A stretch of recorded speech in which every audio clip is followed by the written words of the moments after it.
Oh, wow. Trent Spinner, Bunch of killers. Drew here. Klein, Hey, Drew, how are you? Paul Montgomery, Sunday editor, How are you? Brendan McQuaid, you've met Huh? before. What did I do? Oh, did you? Yeah, I'm very proud of that.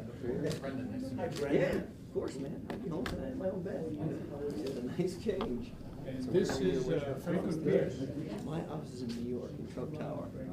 Although, the Hampton office in London. Right on, right off of exit 4. You know why? Because if I'm not gonna go to New York, I can't work in my house. I got 4 kids, 8 and under. So I just keep it out in the London area. I go there where it's quiet, right, little. We had a big, that was the biggest turnout. We had a great turnout. No, this is the Nacky Low School. She's with Franklin Pierce. Oh, I see, but the neck below. We had a great turnout. We've done things before. We've done things before. You have to autograph this. I will. Today's chuckle. Come on, I have to tell you what it is. Tell me. This runs in papers all across the country. Okay. It's run for hundreds of years. I don't even know who supplies it. Right. So it's every day is a different chuckle. Okay. State edition yesterday. Trump to launch presidential exploratory campaign. Right. Today's chuckle. A fool and his money frequently run for Well, president. that's just. So my night editor almost had heart failure. I see it. And she yanked it out of other editions. Oh, so that's good. I So don't that's here. I know, I told her. Should I you use that wouldn't. one? Yes. Okay. Yeah. Come on. You want me sitting where? Right there. Right here, okay. Right there is fine. Excellent. Dan I'll sign Tully is this. our political reporter. Dan, Mr. Trump, Dan Hyman. Great to meet you How face are to you? face. Nice to see you. Where do you want this signed, Joe? Like right here? Anyway, Or maybe I'll sign it right over yeah, right over the chuckle. Because that got, Shall you address it to anybody or just sign it? To me. Okay, good.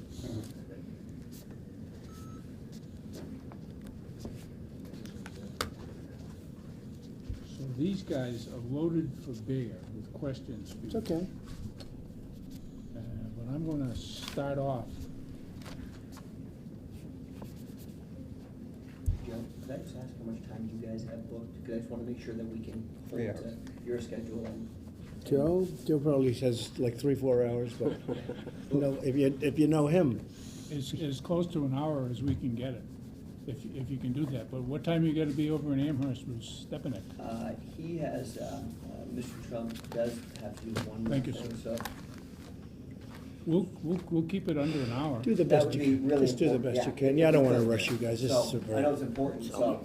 Yeah, this Absolutely. is good, because this guy is now a serious candidate, or we hope Yeah. for office, and we Okay. want to know We'll watch. where you are on certain issues, including the Iran nuke talks. Okay. Do Let's you go. agree with the framework that is out so far on that? And if not, what would you do to keep them from becoming a nuclear okay, threat? very good. Good question, very important question. One of the most important questions, actually, because you cannot let Iran get a nuclear weapon. My uncle was a professor at MIT, and he used to tell me this years ago, Dr. John Trump, he used to say that the power of nuclear is so unbelievable that someday, if something goes wrong, it's going to be so catastrophic. And I've never forgotten that. That was many years ago.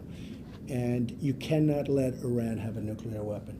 It's got to be stopped. Now, our negotiators are babies. They don't know what they're doing. They're politicians, and maybe politicians with either the wrong ideas, maybe politicians who are incompetent, or maybe they have bad intentions. I don't happen to think they have bad intentions. A lot of people do. But to allow Iran to negotiate the way they're negotiating is an insult to the art of the deal, which I wrote. They take the pressure off Iran. They dropped all of the sanctions. They dropped everything that you had to drop. They should have increased the pressure when the Well, they negotiations haven't started. stopped the sanctions yet. Well, they've essentially eased up in the sanctions, and they should be increasing the sanctions. All Iran is doing, in my opinion, is tapping it along. It looks like it's going to be a very weak agreement, and a weak agreement is better than no agreement at all. I mean, it's Think? better. When I say a weak agreement, to me is worse Worse. than if you don't have. I'm sorry. A weak agreement is worse than if you don't have an agreement at all. Far worse, because all that's going to do is bring more and more time. And it looks like Obama is desperate to make a deal.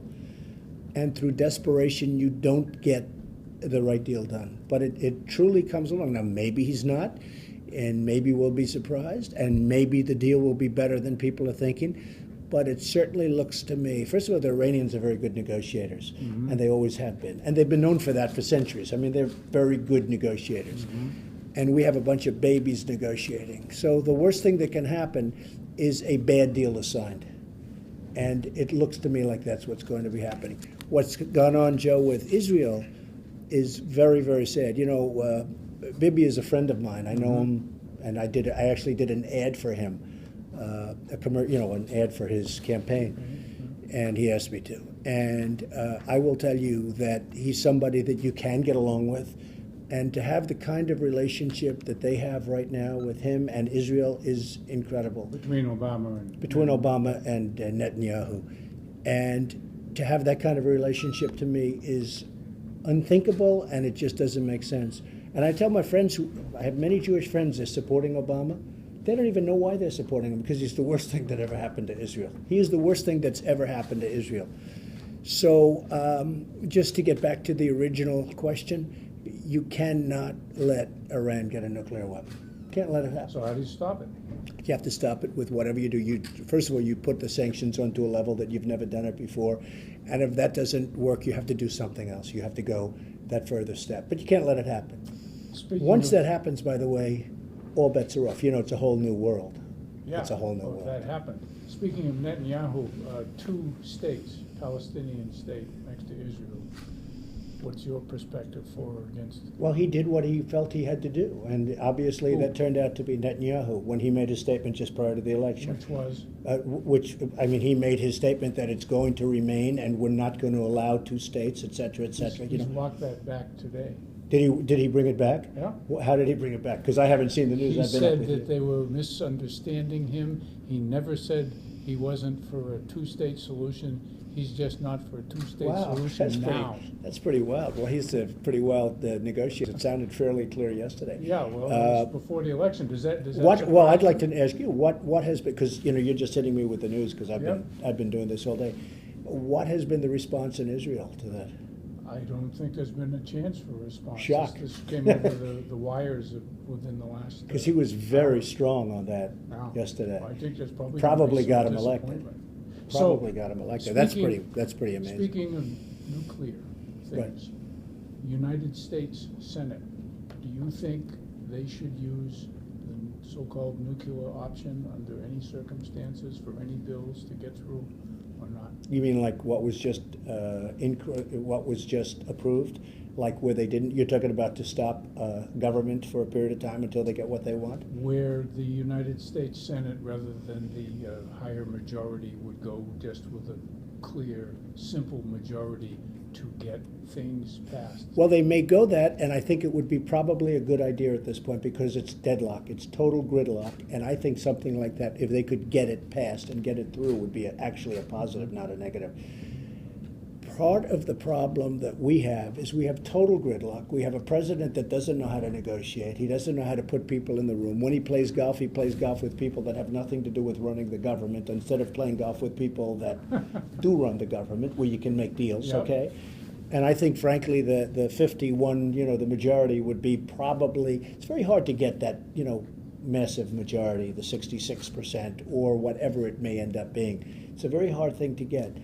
I tend to like, especially in light of what's happened over the last number of years where there's total gridlock in the Senate and Congress generally, I would tend to like that. I would tend to favor that, yes. I'm going to ask you one more question and Go ahead. throw it to the guys who Go are ahead. paid to ask questions. But you are familiar with corporate bankruptcies. Yes. Do you think there's any reason for the United States government to ever declare bankruptcy? No, I don't see that. Reorganize? No, because for one thing, they print the money. There's just absolutely no reason for it. And I'll tell you, the most important thing. We are being taken advantage of by every nation in the world. We don't make good deals anymore. We used to make good deals. We used to make deals where we could be proud of, where we beat China, where we beat this one, where we beat Mexico for years and years and years. Mexico is eating our lunch economically, and not only that, the borders. I mean, the people are flowing through, and they're forcing people in. If you want to become a citizen of Mexico, you can't do it. It's the hardest place in the world to become a citizen of, but they're forcing people in by the hundreds of thousands. We are being taken advantage of by every country in the world. China is the #1 abuser right now. Japan is starting, and I'll give you an example. I have a friend, he's a big excavator, he's a contractor, a very successful guy. Called me up the other day, he was unhappy. I said, what's the problem? He goes, I just bought Komatsu tractors. I said, what? He said, I bought Komatsu. I said, you've Not always the- bought Caterpillar. Not the company, just the. No, the just tractors. No, right. not the company, Yeah. individual tractors. Okay. He's a big, contractor, a big Yeah. excavator. And I said, what do you mean you bought Komatsu? Why? You've always bought Caterpillars. He said, all my life I bought Caterpillars. Caterpillar can't compete with their price anymore. In Japan, they just cut the hell out of their currency. Yeah. They're doing big league what they used to do and what China has always done brilliantly over the last 10 years. Well, how do So- you deal with that when the What government's you got do that? is you tell China, let's take China. They become rich on us, and it's so easy. I made billions of dollars dealing with China. I did great with China. One of the best deals I've ever done was a deal I did with the smartest people in China, and made a fortune. I own the Bank of America building with Vornado in San Francisco. I own 1290 Avenue of the America, which has the largest floor plates in New York City on Avenue of the Americas. Yeah. That was a Chinese deal. I was negotiating with. I made some of the best deals against China. You go to the Chinese and you say, here's the story, fellas. You're manipulating your currency. You're going to take everyone out of New Hampshire. All the jobs are coming out of you can't, and by the way, you can't compete. You can't compete because the manipulation is so professional and so good, you can't compete. This country can't compete. I said, if you don't bring up your currency and make it so that it's fair, we are, #1, not going to let you trade here, or #2, and maybe even worse for them, we're going to charge you tax on everything you sell. Now, just so you understand, when we sell things to China, they charge us tax. We don't know that because we have the people that are fools and don't know what they're doing. They're politicians. All talk, no action, no ability, except self-preservation. They know how to keep themselves in office. You go to China, you say, folks, there's not going to be state dinners for you. There's not going to be anything. You've just, they're cutting their currency big league right now. The reason is because we have so many other problems. They never thought they could get away with it. The Chinese, I have many friends. The biggest bank in the world is a tenant of mine in Trump Tower, Yeah. bank in China. It's a Chinese bank. It's the largest bank in the world. I know them so well. They can't believe they get away with it. We have so many problems between Israel and ISIS and this and that. China is now cutting their currency big league. Their economy is going to be even stronger. They're going to take even more jobs. And if we don't do something, and we have tremendous power. But who is we left? Because there are so many multinational companies now. But that we are- is still the United States, beyond everything, beyond multinationals, beyond anything. We is the United You States. think If they multinationals don't, have helped or hurt the United States? if they, well, in some cases they help, and in some cases, it depends on which one you're talking about. They have many of them, and some are very United States oriented, and some of them couldn't care less about the If you United tell States. China that, aren't your multinational friends going to say, I don't "Hey, care. Mr. See, President"? with me, I don't need their money. I don't need their campaign contributions. I don't need their No, but if lobbyists. you're president, it's different than being. I don't need that. I private still don't need citizen. their money. I don't need anybody to give me any money. I'm looking at this very seriously, Joe. You know I am. I mean, you know I am. I think Yep. you know I am. I don't need the lobbyists to tell me don't vote this way or that way, because a lot of it's the lobbyists. They make a fortune from different. Yep. For years, OPEC, you couldn't get. Now you look at what's happening with oil, but for years, OPEC, you couldn't get a lobbyist in Washington if you wanted to fight OPEC. I mean, I know exactly. Sure, 'cause they were all So these tied up. guys come in and they give a fortune to the politicians, and then the politicians are afraid to do what's right.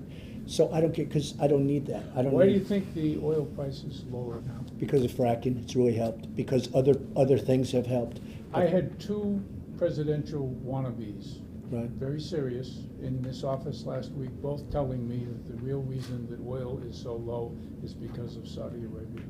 I disagree with that. I know the whole thing is that Saudi Arabia is keeping it low in order to destroy the frackers, right? No, not the frackers. Well, that's what they're No. saying, in order to hurt No, Iran. These two candidates are saying, right.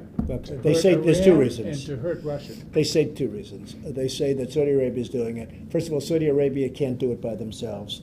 The fact is there's a huge oversupply of oil. It's a tremendous oversupply. In fact, I saw it this morning, the biggest oversupply we've had in many years. And if you look at back, I'm sort of a semi-expert on oil. If you look back at my statements, I used to say, and I think you maybe remember this, oil should be $30 a barrel when it was at You 120. also horrified people by saying we went into Iraq and we should keep the oil. No, that we paid I for. didn't horrify. Most people agreed with me. I mean, to be honest You with you. horrified the intelligentsia. What I said, the intelligentsia, who aren't very intelligent. What I said was that we are in Iraq. We have totally destabilized the Middle East, lots of other things. It wasn't that I was in favor of being there, because you had Iran and you had Iraq, and they were the same. They were the same power. And they'd have wars all the time. Every 10 years they'd have a war.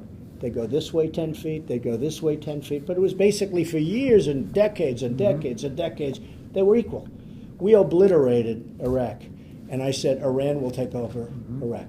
And I was right. And I said, Iran will take over the oil and others that maybe will be worse than Iran. If you look at my words, exact words. And I was right. Iran is taking over Iraq. Iran is now doing the fighting for Iraq in trying to take back cities. Iran is running the show. We're not running the show. Iran is doing the fighting for Iraq. Iran, we have spent $1.5 trillion, thousands of lives, and you know what? All the wounded warriors that you have, I see them all over New York, I see them all over Florida, horribly wounded, great young people. And what have we gotten for it? We got nothing. Iran, and I said 4 years ago, I told you the first time I met you, when I met you the first time when I made the speech, I said Iran will take over Iraq. But I said it 2-3 years before that, and I saw it. I saw what was happening. The Iranians are much smarter than our leaders. We have political people who are not smart people. Mr. Klein wanted to ask you about presidential powers going to war. Just one thing before, could I just finish the one thing? So I said, we shouldn't be in Iraq, keep the oil.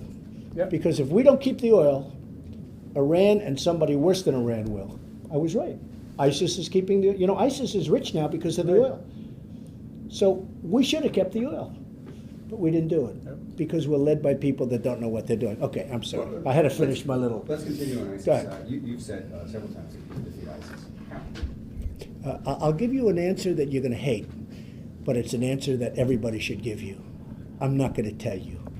And you know why?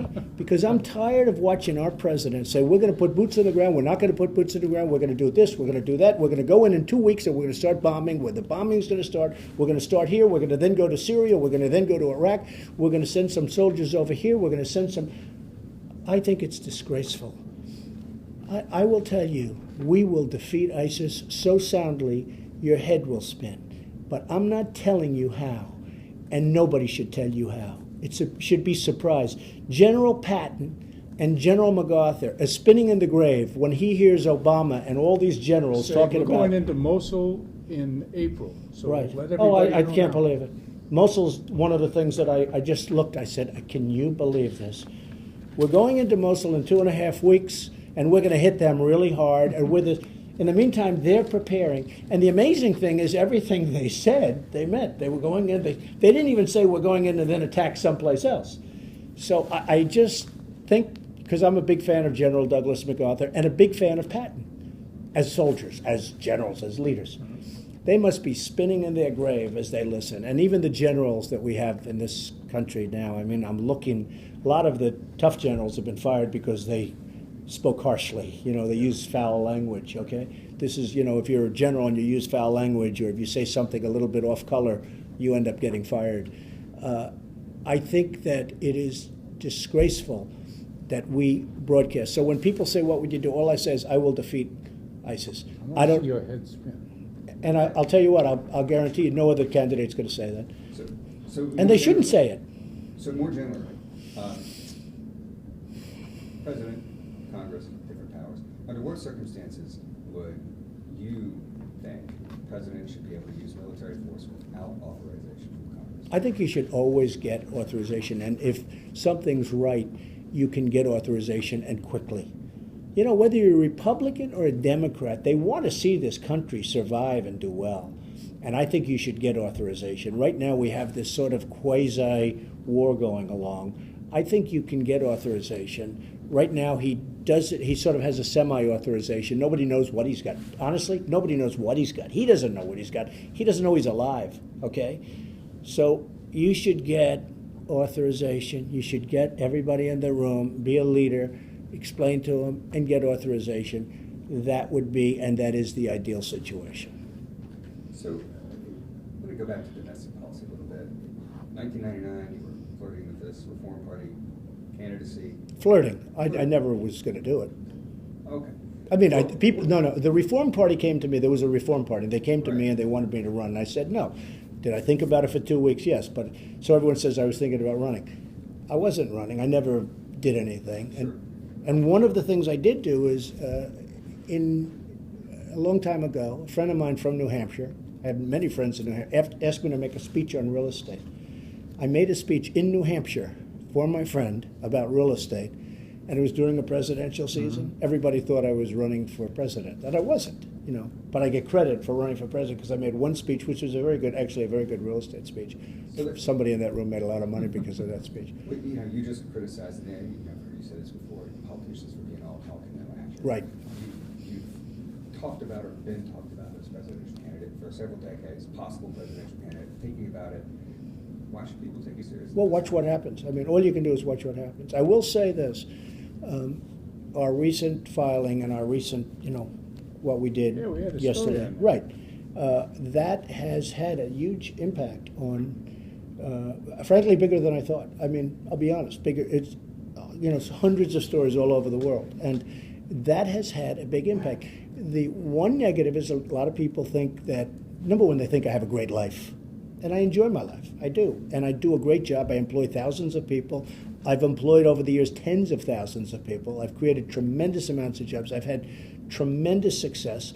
And in fact, if you remember, I filed last time, I was the only candidate probably in history that filed a complete financial statement without running.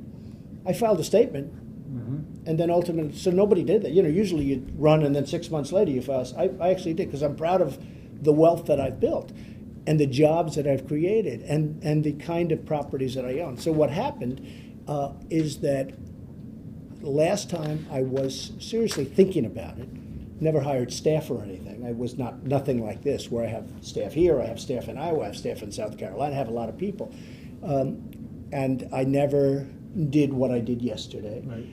I never made any of those moves. And Rona was my person that would field calls. Okay. Okay, Yeah. you understand. I mean, Yeah. that was my staff. It was Rona, who you know. Yeah. This time I'm being extremely serious about it because our country is in serious trouble. Our country is going to be one big Detroit if it keeps going. We're going to have a country that looks like Detroit. It's going to be one big, fat, beautiful Detroit if we keep it going the way it is. I know the politicians. Almost all of the politicians that have come to see Joe have come to see me, and the rest of them want to. I know everybody I'm competing against. I like many of them. Some of them are friends of mine. But I understand politicians. I've dealt with politicians all my life. I've made a fortune off politicians. And if you don't make a fortune off a politician, you're not very smart. I've made a fortune off dealing with I can't politicians. make a fortune off it. You can't because you're in a rough business. But my business is different. But politicians are all talk and no action. That's all it is. And they're never going to straighten out this country. Are you at all worried that you're worth $4 billion plus? Yeah. Are you at all worried about reaching the voters who are sick and tired of the 1%? And how do you reach those voters? Can I tell you what? I may and I may not. I don't know. I know this. I think the voters want competence. I think they want an outsider. You know, I'm sort of an insider because I've dealt with all these people for years. Walker gave me a beautiful plaque. I gave him like $50,000 or $100,000 for his campaign 2 years ago, and he was so very thankful when he ran. I was a supporter of Walker. I like him. He came up to my office a couple of days ago, a week ago, and said, thank you very much. He's been up before. I know Chris Christie's been up to my office many of these people. I mean, they all want my support, et cetera, et cetera. They do it in a very quasi manner because they say, are you running? Are you running? So it's sort of an interesting little diatribe that goes on. But I know how to make this country great again. I know how to make the country rich again. Now, rich again doesn't sound nice, but if its country's not going to be rich, it can't be great. It can't be great. And we're being drained by other countries because we have incompetent people. We have diplomats making deals that don't know anything about making deals. And they're dealing against Chinese that are ruthless killers in a financial way. Ruthless, brilliant killers. And they're negotiating with kindergarten students, many of whom are diplomats and just political people. And we can make this country really strong, really rich, and really great again. And one of the things that I'm going to do, and I'm going to tell you right now, and I'm the only Republican that says it, there is so much potential in this country. I'm not going to cut Social Security. I'm the only Republican that would say this, but I'm saying it. I'm not going to cut Social Security. It's unfair. I'm not going to cut Social Security, Medicare, Medicaid. We're going to stop the fraud, stop the waste and the abuse. But I'm not going to cut them. I'm going to make this country so rich that you're not going to have to cut them. Well, thinking of rich people, back in '99, one of the things you were talking about is in one of your books was a 14.25% tax Yeah. on people with To pay off the deficit very over quickly. $10 million in assets, Yeah. people in trust. So, Well, that would have been a great thing then. Today, it's hopeless because we're so far. That one tax would have paid off the entire national debt. We would have had a beautiful country. And I can only speak for myself. I was willing to do it. I was willing to pay my share. We would have paid off the national debt with the one tax, and it would have been a great thing. Should But the that's rich pay what more we in owed. taxes? No, today it's different. Should what? should the rich pay more in taxes? No, because the expenses are out of control. The expenses of the country are out of control. You have to give the rich and everybody incentive. The country's expenses are out of control. This week, they came out with a statement on waste in the United States. They found at least $125 billion of waste. $125 billion of waste. We're the highest taxed nation in the world. Our corporations are the highest taxed corporations in the world. We have corporations, which is one of the great curses right now that nobody's talking about, not even the union leader, which is shocking knowing Joe. But one of the great curses right now and one of the great threats that we have is we have corporations that are leaving this country because the taxes are We've too been high. talking about Okay? on our editorial page. We have a real problem. And, you know, people don't mention it and you don't read about it in the New York Times. New York Times business section is the world's worst to start off with. But you don't read about it in the New York Times. You don't read about it at all. But we have corporations that not only bringing the money back, which would be a great thing, through incentives you can bring the money back, and that's where you reduce taxes to get that money back in, because you have trillions of dollars sitting out there that can't come back into the country because of taxes. But we have a tremendous amount of money sitting there. I mean, just taxes, and we can't raise taxes. We're the highest taxed country in the world. You have to create the incentives. But a real problem is that we do have corporations, Joe, leaving this country and going to other countries. Any federal departments or agencies we can do without, you would say? Yeah. President Nixon. Well, one thing, I think education should be local. I think environmental protection is just out of control. It's ridiculous. I buy sinks, showers, thousands and thousands of sinks, showers, toilets for hotel rooms that I'm building, like I just built a rail. And, you know, as an example, sinks, you turn on the faucet, hardly any water comes out. Yeah. They have them restricted. Showers, you turn on the showers, the water. So you're saying you'd do away with the EPA? I wouldn't do away, but I'd get away. I'd certainly limit it. Toilets, they have so little water coming out of toilets now that people, by the way, they flush it 7 times. The end result is the same. Water. Okay? Yeah. That's an EPA. This is a water restriction. This is just one of many different problems. But you got to see it sinks where the water doesn't come out of the sink. So what do? You go get old faucets or something. You got to do something. It's so out of control. Toilets. You know, you don't like to talk about toilets, right? And I don't know, you're smiling, so I think you know what I'm talking about. You buy a new toilet today, they're allowed 1.2 gallons. That's a tiny amount of water. That used to be 5 and 10. 1.2 gallons. And this is in areas that have nothing but water, where the rain is pouring all the time. I mean, you know, no matter where it is. It's one thing, maybe in the desert, maybe in air, but you have areas that will always have tremendous water because it comes out of the sky, right? 1.2 gallons. So you have guys flushing the toilet again and again and again, 5, 6, 7 times. It's still no good, as opposed to flushing it once. So I use that as an example because it happens to be a great example. So EPA is totally out of control. Get rid of it? I don't care. It's not a question of getting rid of. I think that could also be largely local, but you could certainly get rid of a lot. Department of Education should be local, and you could certainly get rid of big chunks of that. We asked our readers to send us some questions through Twitter, and they Okay. have all kinds of questions for you, from how your golf game is to Okay. all kinds of other. But here's one from Paul. He wants to know, will you build a fence, and what do you do about, I'll throw in an extra question, what are you going to do about all the illegal immigrants who are in the country now? Okay, number one, who's better at building than Trump? Okay, I'm the best builder.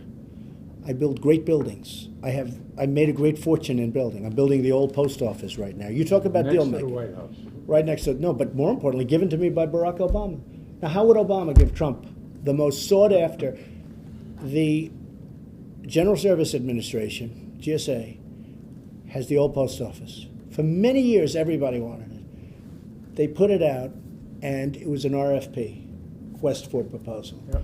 They had one of the largest groups of developers and rich people and everybody in the history of the GSA wanted it. Donald Trump got it. Hyatt wanted it. That's Pritzker, number one fundraiser. Pritzker, Obama, Chicago. She's writing in the Wall She Street wanted Journal it. today. Okay, she wanted it. She didn't get it. She was extremely angry. Didn't talk to him for a long time. Many people wanted Waldorf Astoria, Blackstone, BlackRock. Many, many, many companies. Hilton, I think Sheridan. They all wanted it. Trump got it. You know what that's called? Deal making. How did I get it? People couldn't believe that I got it. And I didn't pay more. I had a great concept and I have a great financial statement. I have a great financial statement, which you'll see, because if and when I decide to run, and I think you'll be very surprised, you may not be surprised, but I think a lot of people will be surprised, you'll see it, one of the great financial statements. That's one of the reasons I got it, because they had to see the financial statement, because they don't want to give it to somebody. You can't build post office hotels along the entire border, and his question was how No, do no. you keep the- Oh, building a build wall is a lot easier than building the old post office. That's a building from Does that 1980. wall go From around the entire- 1880. I would build a wall that is not penetrable, that you could not cross, that you would not come over. And certain areas you don't build walls because you have things called, you have heavy Rivers, water and yeah. lots of other things. And for those areas you put people there, and you don't let anybody cross. But I would build a wall. They have walls that people just put a ladder up and just climb right over like it's nothing. I would build, there's nobody building walls like I. And let me tell you, who'd pay for that wall? Mexico. Because Mexico is ripping us so badly that the subsidies and all of the things that we're giving Mexico, I would take it out of those subsidies. How do you get Mexico to pay for? I just told you, we give Mexico tremendous subsidies. I'd take it out of those subsidies. Mexico is not our friend, okay? Mexico is not our friend. Mexico does not like us. Mexico thinks that our leadership is a very stupid group of people. I mean, we have Sergeant Tamarisi. With all that we give to them, we can't get Sergeant Tamarisi out of jail for a long period of time. Now he's out. Now he's out. Yeah, no, he's out a couple of months, but he was in there for a long It time. was you and Greta. Mexico, I helped and Greta helped. But Mexico is not our friend, just in case you had any questions. And we should have a very significant wall. Mexico has taken a lot of business out of New Hampshire. You know that, right? New Hampshire, when I look at those old buildings, those old mills, those people have gone, a lot of those jobs have gone right to Mexico. Well, there was an interim step. There was. They went to the south here, Well, his place. But if you read the Wall Street Journal from yesterday, the day before, front page of the Wall Street Journal, a big Tennessee company, they wanted to go into Tennessee. They couldn't get their various approvals. They went to Mexico. Yep. So Mexico's not our friend. They do not treat us properly. I would build a wall and nobody would get through, except people that are allowed to get through. No, it's not an hour. So Corey's you trying to keep us Ryan, ahead. said you had an announcement. We'll all be surprised. This week, Boston Press interviewed some New Hampshire Republicans about your visit. You were called a punchline, and Yeah. it said one guy said that you couldn't win the primary if you fought it. I was called maybe that by people that don't like me, but nobody calls me a punchline. And the writers will do that. For instance, I had the biggest crowd at CPAC. You can speak to David Bossie. Do you know David Bossie? All right, Citizens United. I had the biggest crowd. Nobody writes that I have the biggest crowd. They didn't say that. I have the biggest crowd up here, by the way. They've had these events that I'm going to in a little while where 2 people show up, 5 people show up. The problem with this one is the house is not big enough for all the people. They'll have people standing outside. No, they're the only moving one the that writes furniture out. the only one that writes that stuff is a writer that doesn't like me because they don't cover. For instance, at CPAC, they asked questions. They didn't put any of the positive in. They only put the negative. A couple of stories. Now, some of the stories were great. Look, some of the writers are great and they're very fair. And some mentioned that I had this massive crowd, et cetera, et cetera. I had a massive crowd when I spoke. I had the biggest pre-crowd that David Bossie has ever seen in the history of his doing that. And how long has he done that 25 for? years. 25 years. He said in Multiple. 25 years is the biggest crowd. Nobody mentions that. Mr. Trump, Yeah. if you get in, there are going to be Republican debates, Right. right? What should the criteria be for a candidate getting in the Republican debate? I would say a certain percentage in the polls. That's it? Yeah, I think so. I think if you're doing well in the polls, if you've got a certain percentage, doesn't have to be that high, but a certain percentage in the polls, I think probably would qualify you for So it. you would you imagine that you would be included then? I think so, yeah, I think so. Look, the only reason that last time I was leading the polls, and I wasn't even showing great effort, because, you know, it was something I was looking at seriously, but I was looking at it, and I was leading the polls. This time, the only problem I have is nobody thinks I'm going to run. Now, because of what I did, they're starting to say, you know, maybe he is. But when they think I'm going to run, they like what I say. They know we're not going to get ripped off by China, by Mexico, by OPEC, by all of these other places that have been ripping us forever. They know the country's going to be rich again. They know that I'm not going to let us be taken advantage of by people and countries and representatives that have no right to take advantage of us. I told you about ordering televisions from South Korea. I ordered thousands of televisions. What do we get from South Korea? We get nothing. We protect them. We get nothing for protecting South Korea. Why are we protecting them? Why aren't they making a contribution of something? Every time there's a problem with North Korea, we send our ships over. You know what that goes? We get nothing. Our army is still there. We have thousands of soldiers sitting on the border. I wouldn't want to be one of those soldiers. We have thousands of soldiers sitting on the border. We get nothing. And yet, when I order televisions, I'd love to order them from a place in New Hampshire. Unfortunately, nobody in New Hampshire or practically in this country make them. But I ordered 4,000 televisions, and I order many more than that during the course of a year for different jobs that I have, right? And thousands of televisions, I order them from South Korea. What do we get from South Korea? We get nothing. We get televisions. No, we get televisions. So, but you pull out? South Pull out Korea of what? from the border? No, They- I'd want South Korea to treat it with great respect. I would want South Korea. You know, if you try and sell something in South Korea, you can't, okay? If you make a product here and you want to sell it in South Korea, you can't. Take a look at the trade imbalance between the United States and South Korea. Take a look. You wouldn't believe it. What's the trade imbalance of the United States with the rest of the world? Well, what's the trade imbalance of the United States with China? How about that one? Yeah. Okay, Quite big, that's but one of the great but imbalances you of all don't- time. You don't hear a lot about that lately. I want to switch if we've only got a few But when more people, minutes. you're right, because people don't understand. When people ask about how to make the country strong again, rich again, and vibrant again, you got to take back what they've taken from us. Well, your friend Ms.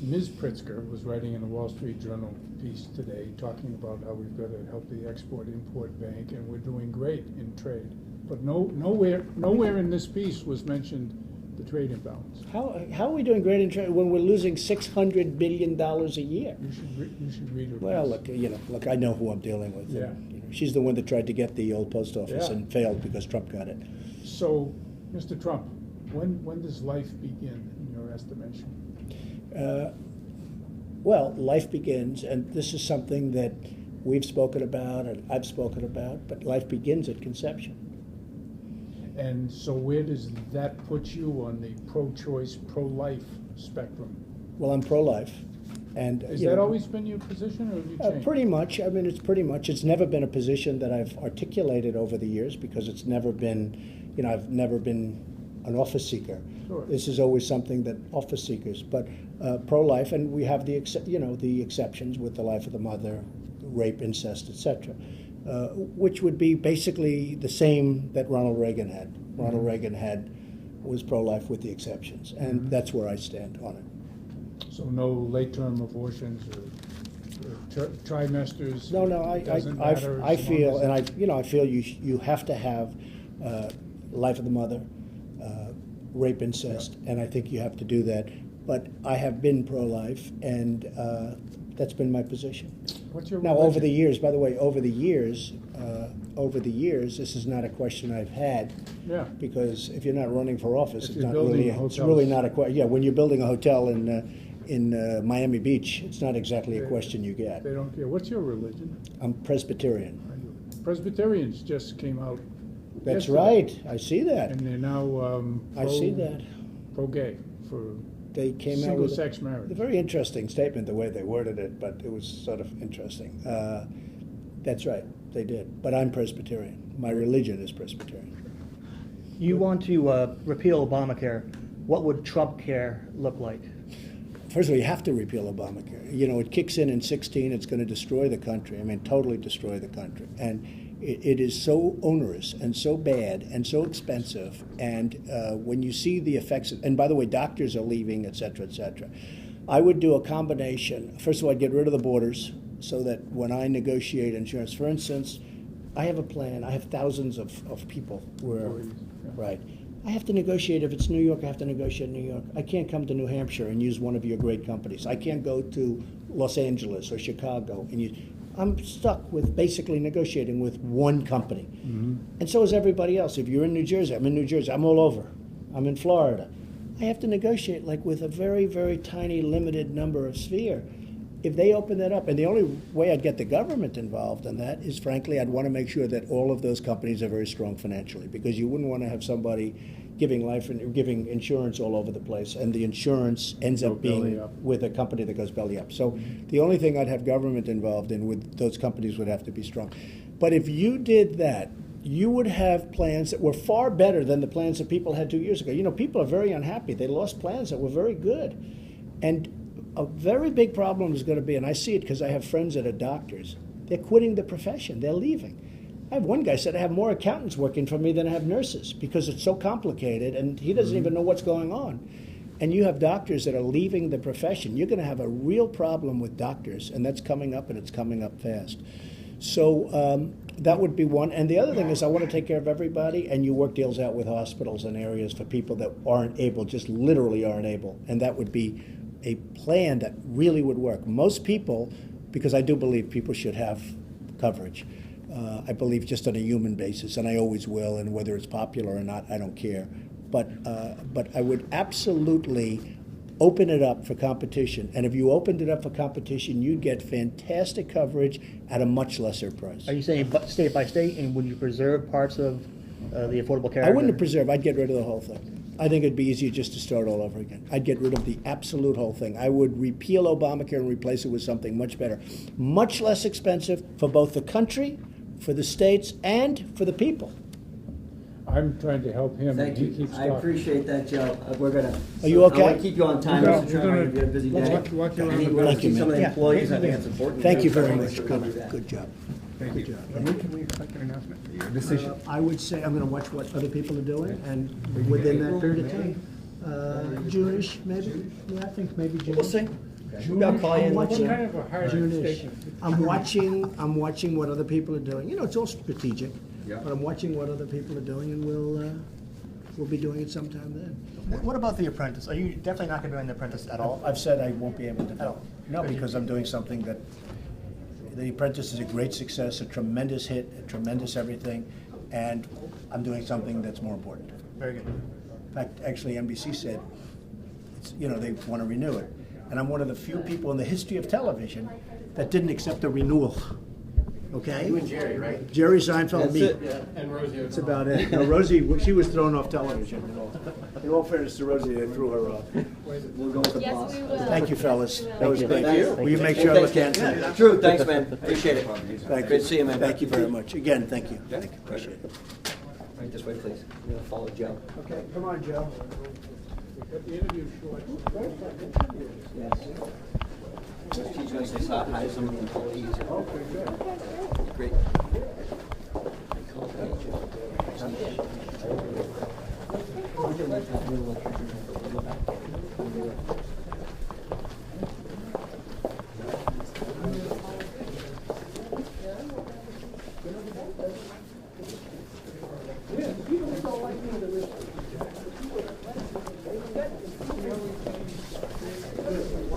Make us look handsome. That's always